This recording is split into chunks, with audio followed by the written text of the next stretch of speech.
I said, "Shut up, you worthless mutts!" The old man's voice cracked through the cold morning air like a whip. His boots kicked up dust as he shoved the cardboard box across the dirt road with the heel of his foot. Inside it, 3 trembling German Shepherd pups squeaked in confusion, one of them letting out a shrill, helpless cry. But there was no mercy in the man's face, just bitterness and something darker, like he'd been waiting for this moment, not out of need, but out of spite. The pups were barely a month old. Their fur was still fluffy, their legs unsteady. One had a small scrape above its eye, dried blood crusting around it. Another kept nosing toward its siblings, trying to crawl closer for warmth. Their mother was nowhere to be seen, and the old man, his name was Horace Talbot, didn't look back even once as he spat into the dirt and turned toward the rusting truck that wheezed at the roadside. He lit a cigarette with shaking fingers, muttering, "Little freeloaders. Should have drowned you when I had the chance." He took one last glance at the box, the sound of the pups' cries still echoing faintly in the morning quiet, then climbed into the truck and drove off. What Horace didn't realize was that someone had been watching. From the second-floor window of a peeling farmhouse across the pasture, a 7-year-old boy named Eli Novak had seen everything. His face, barely reaching the sill, was pressed to the glass with wide eyes and a clenched jaw. He'd been up early feeding the chickens with his grandpa, but when he'd wandered back inside for his sketch pad, the sound of the shouting man had frozen him mid-step. Now he couldn't look away. Eli had always been drawn to animals. While other kids collected action figures, Eli had a shelf full of illustrated dog breeds and knew the difference between a Malinois and a Shepherd. But this wasn't a story in a book. This was real, and the fear in those puppies' eyes cut through him like a shard of ice. By the time Eli reached the spot where Horace had dumped them, the pups were silent. One of them was shaking so badly it could barely breathe. Another had rolled onto its side, too exhausted to move. Eli dropped to his knees, arms shaking, and gently reached into the box. The smallest one whimpered and tried to crawl into his sweater. He blinked back tears. "It's okay. I got you. I got all of you." Behind him, heavy boots crunched in the grass. "Eli?" It was Grandpa Novak, Henry, a broad-shouldered man with a voice like gravel and kindness tucked behind tired eyes. When he saw the pups, he stopped cold. "For the love of," he whispered, stepping closer. "He really did it." "You know him?" Eli asked, without looking up. Henry exhaled slowly, kneeling beside his grandson. "That's Horace Talbot. Meanest man I've ever known. Spent his life yelling at things smaller than him. Used to keep dogs for guarding the junkyard. When they got old or bred, he dumped them like garbage." Eli clenched his jaw. "We can't let them die." "No, son, we can't." Henry didn't argue. He scooped the box into his arms and the ride back to the farmhouse was quiet, except for the rustle of straw and the soft cries of the pups. That night they cleaned wounds with warm cloths, fed tiny drops of goat milk with a bottle, and wrapped them in old blankets. One of them nuzzled into Eli's chest and didn't move for hours. He named them: Scout, the bold one; Tinker, the curious one with the cut above her eye; and Bruno, the smallest, who had cried the loudest, but now only stared at Eli with wide, watchful eyes. Henry watched his grandson closely as they worked. Something was shifting in the boy. A fire, quiet but fierce, had taken root. And he knew that whatever came next wouldn't just change the pups, it would change Eli too. But miles away, in a cluttered shack near the outskirts of town, Horace Talbot had barely noticed the missing dogs. To him, they were already erased. He sat on his porch, nursing a bottle of cheap whiskey and muttering at the wind. The man had chased off family, neighbors, and even the sheriff over the years. Regret was a word he didn't understand, or at least pretended not to. But fate had a strange way of looping back, and in just a few days, something would happen that would rip straight through the wall around Horace's bitter heart and force him to face something he hadn't felt in years: shame. The next morning, Eli was up before the sun. His small hands fumbled with the oversized sleeves of his hoodie as he padded barefoot across the old floorboards toward the kitchen. Tinker and Bruno were already awake, curled together on the tattered towel beside the wood stove. Scout, as usual, was the first to lift his head, tail thumping weakly. Eli knelt beside them, his heart sinking at the sight of Bruno's ribs still visible beneath his thin fur. These puppies weren't just hungry. They were survivors of cruelty, barely clinging to hope. And that made Eli want to fight for them, even harder. Grandpa Henry shuffled in behind him moments later, a steaming mug in hand. He watched his grandson with quiet pride, noting how gently the boy handled the pups, how fiercely protective he had become overnight. "You're not letting this go, are you?" Henry asked softly. Eli shook his head. "He just walked away, Grandpa, like they didn't matter. I want to do something." Henry sat down at the table, sighing deeply. "I know, son, and maybe we will, but you've got to understand something about people like Horace. They don't listen to yelling. They don't feel bad just because someone tells them to." "Then I'll show him," Eli said, voice firm. "I'll make him see what he did was wrong." Later that day, Henry took Eli into town to pick up supplies: puppy formula, flea shampoo, antibiotic cream. While Henry chatted with the woman at the counter, Eli wandered toward the local bulletin board near the store entrance. Faded flyers flapped in the breeze, most long forgotten. But something clicked in Eli's mind. He pulled a sheet of blank paper from his sketch pad and wrote something down. Then he added a drawing, a picture of Tinker's eyes, big and round and full of sorrow. Found 3 German Shepherd puppies, dumped and left for dead, safe now, but they still cry at night. They still wait for someone to come back. He pinned it to the board and stepped back, hands trembling just a little. He wasn't sure why he wrote it that way. It wasn't meant for just anyone. It was meant for one person. And if Horace ever walked by this board, and Eli had a feeling he did, he would see it. 2 days passed. Scout began walking a little steadier. Bruno stopped trembling every time a door opened. Tinker barked once, surprising herself and wagging with pride. Eli spent every moment after school with them, feeding, playing, sitting quietly when they curled against his legs. He didn't say much, but Henry could see the change in him. Eli wasn't just helping the dogs heal. The dogs were healing something in Eli too. Then, on the 3rd day, Henry got a call from his friend Roy, who ran the scrapyard outside of town. "You know that old guy, Horace?" Roy said. "He was at the diner this morning yelling at a waitress. Again. But here's the thing. He had one of those flyers in his coat pocket, the one from the store." Henry raised his eyebrows. "He saw the flyer? Saw it? Looked like he'd been staring at it for hours." Back at the farmhouse, Eli was helping Bruno down the porch steps when Henry pulled into the driveway. Eli's heart jumped when he saw his grandfather's face, tight-lipped, but burning with some kind of news. "He saw it, Eli," Henry said as he got out of the truck. "Your drawing, your message." Eli's eyes widened. "Is he coming?" Henry hesitated. "I don't know, but if he does, we need to be ready." That night, thunder rolled over the hills like a warning. Rain came in sheets, lashing the windows and turning the yard into mud. Inside, Eli huddled with the pups, who trembled each time the wind howled. Henry sat by the fire, cleaning a lantern, but he kept glancing at the door. There was a weight in the air that neither of them could name. And then, just after midnight, there was a knock. Not a knock exactly, more like a fist striking wood, hard and sharp.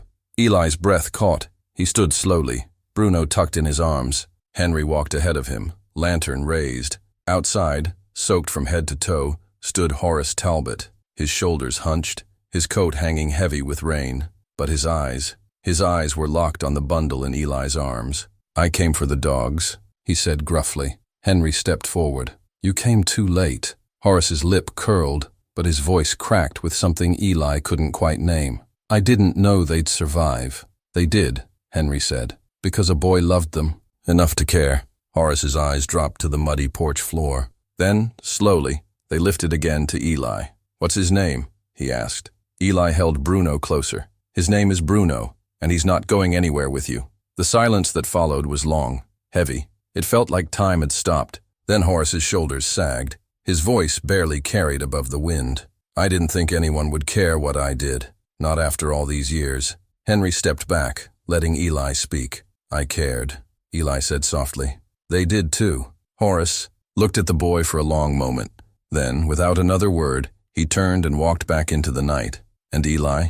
He didn't feel victory. He felt something deeper, something quieter. Like he had just made the world tilt back toward right. The rain had stopped by morning, but the house still felt wrapped in silence. Eli woke up curled between Bruno and Tinker. Scout nestled behind his knees like a shadow. He sat up slowly, rubbing his eyes. The memory of last night came back in pieces. The knock, the old man on the porch, the look in his eyes, and how it all ended in silence, the kind that didn't feel like peace. Henry was already in the kitchen when Eli entered, stirring oatmeal over the stove with one hand and flipping through the newspaper with the other, but he wasn't reading it. His eyes were far away, thoughtful. Eli climbed onto the stool and poured kibble into the 3 small bowls on the floor. The puppies responded instantly now. No hesitation, no fear, just excited tails and eager little paws. That alone made Eli smile, but the question lingered. Do you think he'll come back? Henry didn't answer right away. He poured the Jaeger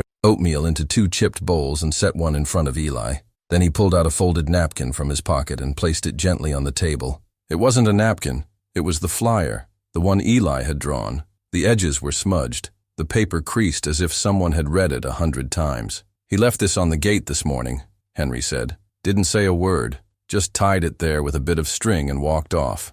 Eli stared at it. The words were still clear. They still cry at night. They still wait for someone to come back. I didn't mean to hurt him, Eli whispered. I know, Henry said, but maybe someone like Horace needed to be hurt a little before he could see. That afternoon they had a visitor. It wasn't Horace, though. It was Deputy Lane. He came walking up the driveway in full uniform, wiping sweat from his brow and squinting toward the porch. Eli tensed immediately, his arms wrapping around Tinker. Henry stepped outside to meet the deputy. What's this about, Sam? Lane gave a small nod. We had a report. Someone saw the old man dumping the pups near the tracks last week. Anonymous? Tip. Thought you should know in case anything came of it. His eyes shifted to Eli, who stood frozen at the door. Boy okay? He's fine, Henry said firmly. He's just been the one cleaning up the mess. Lane tipped his hat. Well, the county probably won't do much, but if he tries anything again, let me know. As the deputy left, Eli turned to Henry. You think he'll get arrested? Henry shook his head. No, not unless he hurts another animal, but I don't think he will. Why not? Because something's already started changing in him, and it started with you. That evening, as the sun painted the horizon in warm gold and orange, Henry suggested something unexpected. You know, he said, pulling a weathered box from the shed, I've still got my old camera, the good kind.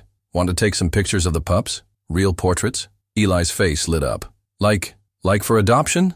Like for telling their story, Henry said, in case you want more people to hear it. So they did.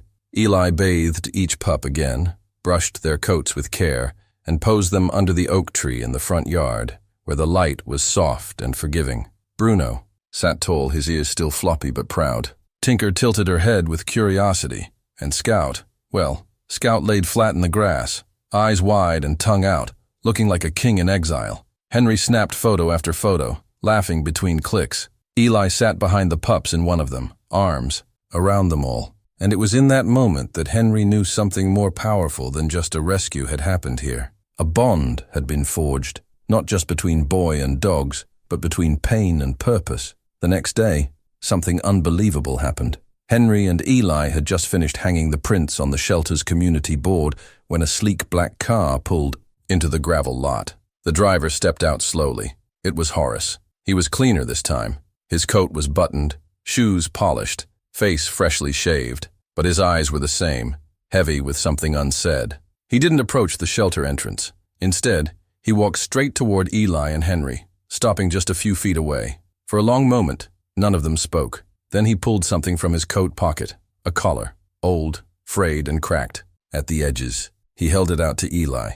This belonged to his mother, Horace said quietly. Before I got rid of her too. Eli reached for the collar slowly. His fingers brushed against Horace's for just a second. Why are you giving this to me? Horace's voice cracked. Because I see it now. What I threw away. What I let rot inside me all these years. He looked at the pups nearby, now, tumbling in the grass under the oak tree. They still trusted you, even after what someone like me did to them. And you didn't walk away. I'm not brave, Eli said. I just didn't want them to feel alone. Horace gave the faintest nod. That's braver than you know. He turned then, not waiting for forgiveness, not asking for it, just walking away, slower this time, as if something in his soul had finally let go. Later that night, Eli placed the collar on a small wooden box he and Henry made together. It wasn't a grave, but a promise that these pups, and all others like them, would never be forgotten. And in the hearts of everyone who heard this story, from the shelter walls to townsfolk far and wide, it became something more than a rescue. It became a quiet reminder that sometimes the smallest voice can break the hardest heart, and sometimes the love of a child is the only thing strong enough to make even the cruelest man regret. It started with a letter. No envelope, No stamp, just a folded scrap of paper tucked between the doorframe and the porch. Eli noticed it before sunrise, when he tiptoed outside with a blanket to sit beside the pups under the old oak tree. Dew clung to the grass and soaked through his socks, but he didn't care. Tinker had curled up in his lap, and Scout was chewing a twig, eyes too big for his face. Bruno stood guard near the fence, watching the wind. Eli unfolded the paper with careful fingers. The handwriting was shaky but deliberate. Just 4 words. I heard them cry. No name, no apology, no promise. But Eli knew exactly who it was. From. He showed it to Henry later that morning over breakfast. The old man read it 3 times before setting it down beside his coffee. His brow furrowed, and for a long time he didn't speak. He's listening, Eli said quietly. Maybe, Henry replied, or maybe he's haunted. That day, they took the pups into town for the first time. Henry strapped an old wooden crate into the back of his pickup, lined it with towels, and helped Eli gently place the pups inside. Each had a makeshift collar, now color-coded with scraps of cloth tied around their necks. Tinker wore pink, Bruno had blue, and Scout had green. The town's spring festival was in full swing when they arrived. Bright tents, the smell of caramel and roasted corn, laughter, echoing between buildings. Henry parked near the library, and Eli set up a table under a hand-painted sign. Meet the miracle pups. People gathered quickly. Children begged to pet them, and parents asked where they came from. Eli told their story softly, not seeking pity but truth. He didn't name names. He didn't have to. Word had already spread. Around noon, a tall woman in a beige coat stepped forward with tears in her eyes. She crouched low and let Bruno nuzzle her hand. I lost my husband last fall, she whispered. My little boy hasn't smiled since, but watching him laugh with this pup. It's the first time I've heard him giggle in months. She looked up. If you'll let us, we'd love to take him home. Eli hesitated, then looked at Bruno. The pup seemed to understand. He wagged his tail and nosed the boy's hand, gently. That was the first adoption. Scout was next. An older couple asked about him. They had just moved from another state. No kids, no pets, just a quiet house and too many empty rooms. Scout, for all his wildness, curled up in the woman's lap as if he'd known her his whole life. She cried. Henry nodded. That was the second. But no one asked about Tinker. All day she stayed close to Eli, eyes on the crowd, ears twitching at every sound. She wouldn't wander far or leave his side. And when Scout and Bruno left, she whimpered softly, tucking herself beneath Eli's chair. She's not ready, Henry said gently. Maybe she's already chosen you. Eli looked down at her, then back at Henry. Can I really keep her? That pup already decided. You're just the last to know. That night, something happened that would change everything. They returned home exhausted. Eli carried Tinker in his arms like a baby, her little heart beating steady against his chest. But as they reached the porch, they froze. Horace was sitting on the steps. His clothes were cleaner than before, but his shoulders were hunched and his hands were trembling. He didn't look up when they approached. Henry spoke first. You came back. I followed them, Horace murmured. Saw the pictures. Heard what people said. Eli clutched Tinker tighter. Then why did you leave them? Horace's eyes finally met his. They were red, rimmed with regret. Because I was angry. Not at them. At myself. At the world. I didn't think anyone could love something that came from me. They didn't need perfect, Eli whispered. They just needed safe. Horace nodded slowly. I came to say thank you, and to ask if I could see them. Just one more time. They've gone to good homes, Henry said firmly. You'll see them around town if they want you to. Horace looked crushed. Not angry, not defiant, just broken. Tinker squirmed in Eli's arms, then leapt down and padded toward Horace. She stopped inches from his boot and stared up at him. Not with fear, but with something harder to name. Recognition, memory. Horace reached down slowly. She didn't flinch, and when his hand touched her head, she licked it. A silence hung in the air so thick it hurt to breathe. Eli stepped forward. She forgave you. Horace let out a strangled breath. Why? Henry answered. Because that's what dogs do when we don't deserve it. They sat on the porch for a long time that night. The boy, the old man, the soldier turned stranger, and the pup who refused to let go of hope. No grand words, no redemption speeches, just a quiet, shared understanding that healing doesn't always roar. Sometimes it begins with a small paw on your lap, and the weight of guilt finally being let down.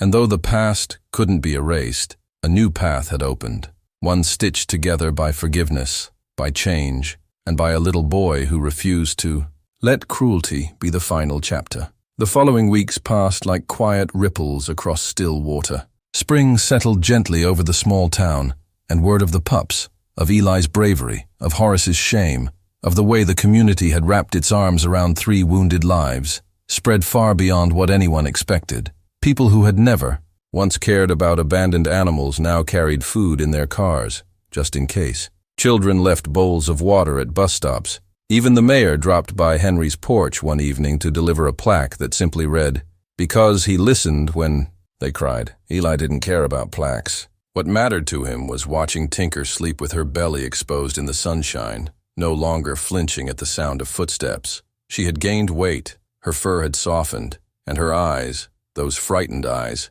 held a new kind of peace. Her past hadn't vanished, but it no longer ruled her. One afternoon, as they walked along the creek near the edge of town, Eli turned to Henry. "Do you think he really changed?"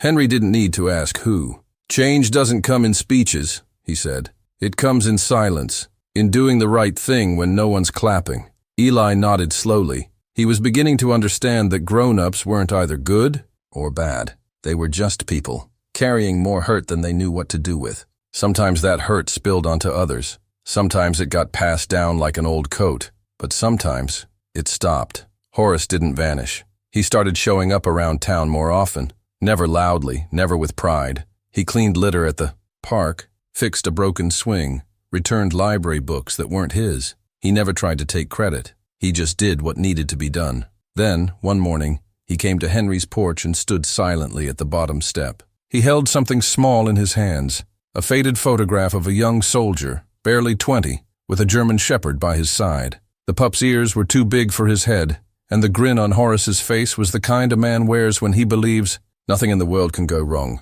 "This was Daisy," Horace said quietly. "She was my first K9 partner. We served 3 tours together. Saved my life more times than I deserved." Henry took the photo and studied it.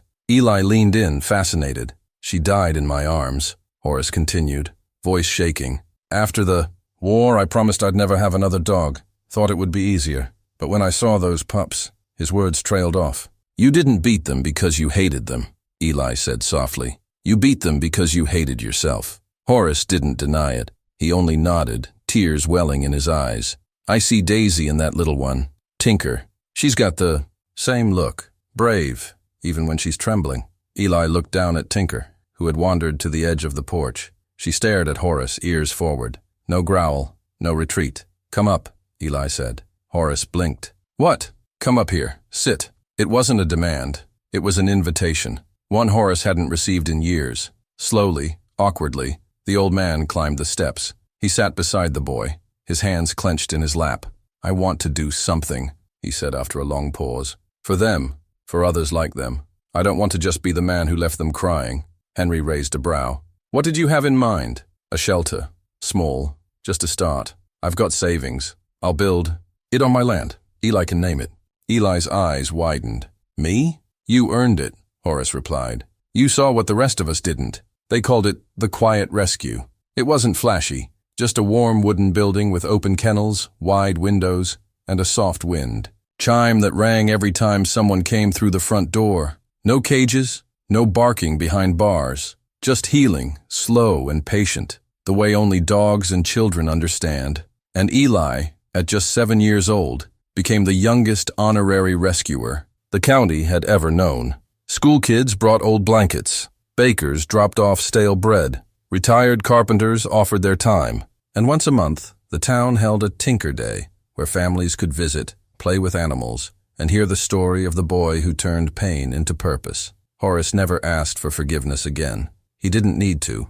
He showed up every single day with quiet hands and a gentle voice. He taught the pups how to trust again, not by words, but by waiting, by sitting, by offering his lap and never flinching when they climbed into it. And Tinker, she stayed with Eli, of course. She never once left his side. She walked him to school, waited at the gate, and howled with joy every time he came running back. When Eli had nightmares, she curled up against his chest. When he cried, she licked the tears away. She didn't need to speak to be understood. She just was. Years later, when Eli stood on a stage, accepting an award for Youth Humanitarian of the Year, he didn't speak about fame or ambition.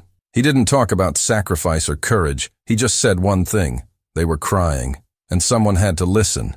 And in the front row, an old man named Horace stood and wept, not for what had been lost, but for what had finally been found.